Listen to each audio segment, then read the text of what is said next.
Bonjour à tous, bienvenue dans mon portefeuille PEA, épisode numéro 36. Alors dans mon portefeuille aujourd'hui, nous allons voir la vente qui a été réalisée sur l'ETF Nasdaq 100 et le dividende que j'ai reçu de Biomérieux. Alors sur mon portefeuille PEA donc de chez Bourse Direct, nous pouvons voir actuellement que je suis à 13 054 € et 50 centimes. Le solde en espèces est de 880,33 € et je suis en plus-value de 957,33 €. Voilà, donc là forcément le marché va vers le haut, hein. On a le CAC 40 qui est pas loin d'atteindre ses plus hauts historiques. Est-ce qu'il va les dépasser? Est-ce qu'il ne va pas les dépasser? Dites-moi dans les commentaires, ça m'intéresse de savoir votre avis là-dessus. Pour ma part, j'ai le sentiment que ça va le dépasser, mais j'ai du mal à imaginer que ça va continuer après. Donc voilà, ça c'est un peu l'interrogation, je pense que tout le monde se pose. On est de plus en plus à penser que ça va arriver au moins 7000. Mais qu'est-ce que ça va faire après? Est-ce que ça continue? Est-ce que ça redescend? Est-ce que ça retrace violemment? Voilà, point d'interrogation. Donc dites-moi dans les commentaires. Alors du coup on va regarder donc la première ligne, donc Air Liquide. Donc Air Liquide, on est à 1,82% de plus-value, donc ça bouge pas énormément, on est même un petit peu en régression puisqu'on voit que sur la dernière journée de vendredi on est à moins 0,45%. Ensuite Airbus continue son petit bonhomme de chemin, hein, comme on peut dire. Plus 16,70%, donc elle a pris 1,66%, pardon. AB InBev, donc là c'est pareil, j'aurais bien aimé investir un peu plus. Maintenant, avec l'euro qui est parti, les rouvertures un peu partout dans le monde, ça aurait pu être une action qui aurait pu être un peu plus intéressante si j'avais plus d'actions. Là je vais me retrouver un petit peu coincé, on voit en plus la plus-value est de plus 37,26%, ce qui est quand même pas négligeable, j'aurais pu au moins en revendre quelques-unes. Là, ça va pas être trop possible. Alors ensuite, Biomérieux, donc qui m'a versé un dividende, elle remonte un petit peu aussi, on est à 92,42 € pour un PRU à 100,47 €, donc j'ai 5 actions. Peut-être que je vais re-rentrer dessus si elle baisse en dessous des 90. Voilà, donc là actuellement ma moins-value est de moins 8,02%, malgré 1,72% d'augmentation vendredi. Danone reste plus ou moins stable aussi, pas d'évolution, on est à 12,56%. Voilà, c'est une action qui pourra tourner sans doute dans le meilleur des cas aux alentours de 70 €, 70-80 € je pense. En tout cas moi c'est là-dessus que je vais me baser. Ensuite on va avoir donc DBT. Donc DBT, je ne sais pas si vous avez regardé les infos aujourd'hui, mais ils annoncent donc la création de plusieurs bornes recharge pour les voitures électriques à travers la France, notamment avec Total Energy. Donc je me demande si Total Energy n'aurait pas tout intérêt à racheter aussi les bornes de DBT pour avoir un parc plus rapidement. Voilà, donc c'est un peu ça que je joue. On va voir si ça fonctionne ou pas. Euronext, ça ne passe toujours pas. Je pense que ça va pas venir tout de suite. Ensuite, on va passer quelques actions et on va aller voir l'ETF qui me reste toujours en vente, qui n'est pas passé. Donc le Lixor Corée, donc mise en ordre de vente à 19,05 €. Donc actuellement il est à 18,82 €.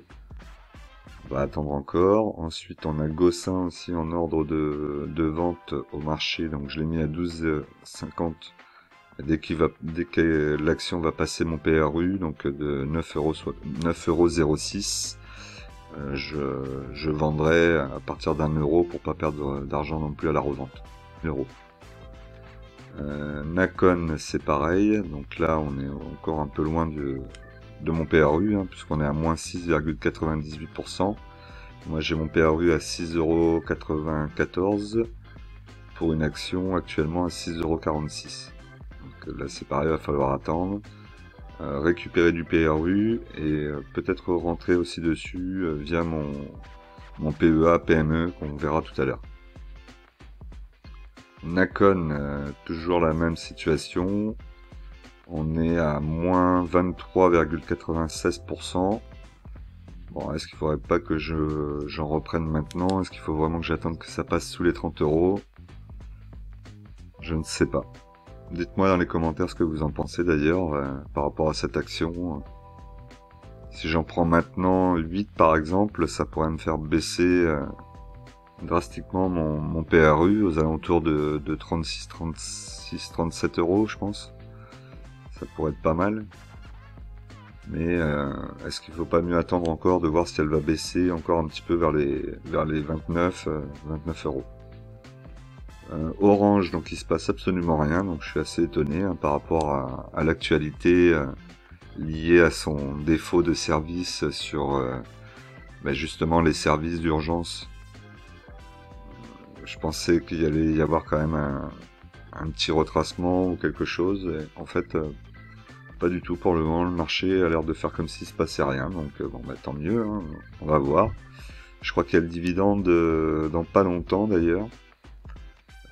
On a Publicis aussi pareil, on va avoir le dividende là dans pas longtemps, c'est ce mois-ci. L'action se comporte bien, on est à plus 2,93%. Pour le moment, c'est du long terme, donc ça me va. Sanofi, donc elle est à plus 8,44%. On est en positif, il y a du dividende. Ça va rester dans le portefeuille très longtemps. Schneider, on a eu un petit retracement, puisqu'on voit qu'on n'est pas loin du négatif. On est à plus 0,98%. On va voir, ce sera peut-être l'opportunité d'en reprendre quelques-unes et faire baisser encore le PRU. Score, alors à ma grande surprise, et j'imagine que pour tous ceux qui avaient des actions Score ont été surpris, puisque l'action a pris plus 8%, plus 8,43%, on le voit ici, sur la journée de vendredi, suite à un accord avec une autre société de banque qui a bien fonctionné a priori, donc tant mieux, hein. J'étais prêt à la revendre. Bon, c'est pas pour autant que tout de suite les choses sont extraordinaires, hein, puisqu'elle avait quand même bien baissé. La preuve, c'est que les 8%, ça représente pas non plus énorme dans mon portefeuille. Après, elle a un dividende. Voilà, je sais pas. Je voulais soit la revendre si elle augmentait, soit la renforcer si ça baissait. Et là, du coup, je suis un peu pris de court, et je pense que déjà, quand on n'est pas sûr et qu'on attend quelque chose, le meilleur moyen de trader, c'est encore de rien faire. Donc je pense que je ne vais rien faire, puisque je ne suis pas sûr de moi et qu'il y a le dividende qui arrive. C'est pas une grosse ligne non plus, donc on va la garder. ST Micro, donc ça c'est du positif, j'ai bien fait de renforcer, puisque maintenant on est à plus de 5,06%. Valeur sur long terme, ça j'espère une belle montée dans le futur. Donc Total Energy, donc on voit maintenant pareil, hein, ça remonte aussi, là, plus 1,28% sur la journée de vendredi, ce qui est plutôt pas mal. Alors peut-être lié à l'annonce de l'envie de Total Energy d'installer des bornes électriques pour les voitures partout en France. Et l'objectif, si j'ai bien compris, serait de une station de recharge électrique rapide pour les voitures tous les 150 km. Donc c'est pas un petit défi, hein. Ensuite Ubisoft, donc Ubisoft, pareil, j'aurais voulu renforcer parce que je pense que je ne suis pas le seul d'ailleurs, qu'elle va monter assez rapidement. On ira rapidement à mon avis vers les 80 € d'ici à Noël prochain. Et du coup j'aurais pu me renforcer pour en prendre encore un peu plus, faire baisser en dessous des 60, et en avoir au moins une vingtaine. D'ailleurs je fais un petit rappel, notamment suite à une discussion avec l'une des abonnées. concernant Ubisoft, qu'elle avait déjà en valeur à hauteur de 25 000 euros d'actions Ubisoft, ce qui représente quand même pas mal, et qui souhaitait encore renforcer, mais pour ça il fallait qu'elle revende des actions Biomerlieu en négatif. Donc non, il faut pas faire ça. Voilà, ce que je lui dis et ce que je vous dis aussi, ne revendez pas en négatif, à moins vraiment que vous ne croyez pas du tout en l'action, que c'était de la spéculation et que ça tombe, du style vous avez investi sur DBT et vous avez investi beaucoup et l'action est en train de chuter. Bon bah là peut-être qu'effectivement il y a un moment il faut se retirer, mais sur des actions comme Biomerlieu ou Ubisoft ou Orange, même Orange, ça peut rentrer dedans, Nexity, si vous êtes rentré à un bon prix dessus, gardez-la, et puis si elle baisse, ne vendez pas en perte, parce qu'à un moment ou à un autre, elle va remonter. Pardon, mais Biomerlieu, actuellement, je suis un PRE 200, je vais pas la revendre, même si ça baisse, c'est pas grave, je vais continuer à faire grossir la ligne et à racheter quand il y aura des opportunités, et puis si effectivement un jour je veux la vendre, je ne vendrai plus qu'en positif. Ça c'est vraiment un conseil que je peux vous donner, ne vendez qu'en positif, ne vendez pas en position négative. Et surtout, évidemment, pour pouvoir faire cette stratégie, n'investissez que dans des actions et des valeurs qui sont plus ou moins sûres. Voilà, de grosses capitalisations, allez pas chercher les petites sociétés, sinon là vous avez le risque effectivement de vendre en négatif. J'ai pu le faire au début sur mon portefeuille. Dans les 3-4 premiers mois, j'ai vendu effectivement du négatif, du positif. C'est pas ce qu'il faut faire. Voilà. Donc il faut investir long terme et intelligemment. C'est pas toujours facile à faire, je vous l'accorde. Vinci ensuite. Vinci, bah, ça se comporte plutôt pas mal, hein. C'est pareil, j'aurais voulu peut-être avoir un peu plus d'actions. On est à plus 0,97% sur la journée de vendredi. L'action, ma ligne est à plus 18,95%, ce qui est plutôt pas mal. Je pense que ça va continuer à monter avec les vacances qui vont arriver, les gens vont repartir sur les autoroutes. Donc belle action je pense, et ça va continuer à bien monter, plus en plus la construction. Ça devrait que l'emmener vers le haut. Et si le 440 en plus continue comme ça. Alors on va continuer, on va passer sur mon tableau de dividendes, mais avant d'aller sur le tableau, n'oubliez pas de vous abonner, de cliquer sur la cloche, de cliquer sur le like, et de me laisser un petit commentaire pour me dire ce que vous pensez de la vidéo, et m'aider évidemment au référencement. Et sachez que vous pouvez aussi me rejoindre sur Telegram et Instagram. Alors sur mon tableau donc de dividendes, on peut voir donc Biomerlieu ici, le dividende. C'est pas énorme, hein, c'est ce qu'on avait vu la semaine dernière. 3,10 €. Bon, c'est toujours 3,10 €. Hein. Si l'action repart en croissance, eh ben, le dividende augmentera en conséquence, ça pourra devenir intéressant. J'ai touché donc GTT en début juin. 30,43 €. Et donc là, on peut voir que j'attends effectivement donc le score hein, qui a fait une belle montée, 19 €. Orange, 6 €. Alors on va voir comment ça va se comporter. Et on a Publicis ici, donc à 8,52 €. Ici, on peut voir donc que les montants ont augmenté un petit peu. Alors c'est pas encore flagrant.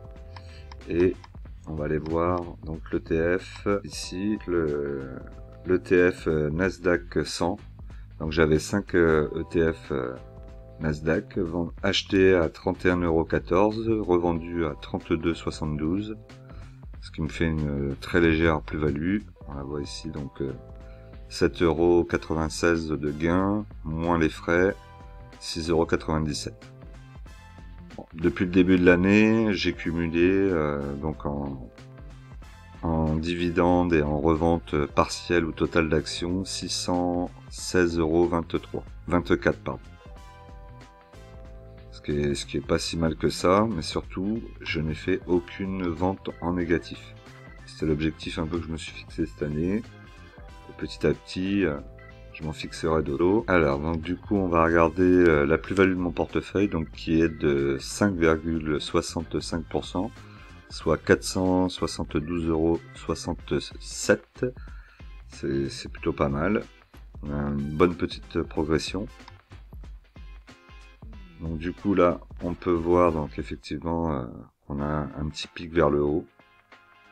C'est plutôt positif. Alors ce mois-ci, on a les 200 € donc que j'investis chaque mois qui sont passés sur le compte. C'est pas que ça, hein, puisque mon portefeuille a évolué aussi. Hein. Je suis à plus de 5% maintenant de plus-value. La semaine dernière, on était à 4,23 €. Donc le portefeuille évolue un petit peu, forcément, suivant le CAC 40. Je vous rappelle toujours la règle qui est en investissement, les impatients payent pour les patients. Je vous dis à la semaine prochaine et pensez à me laisser des commentaires.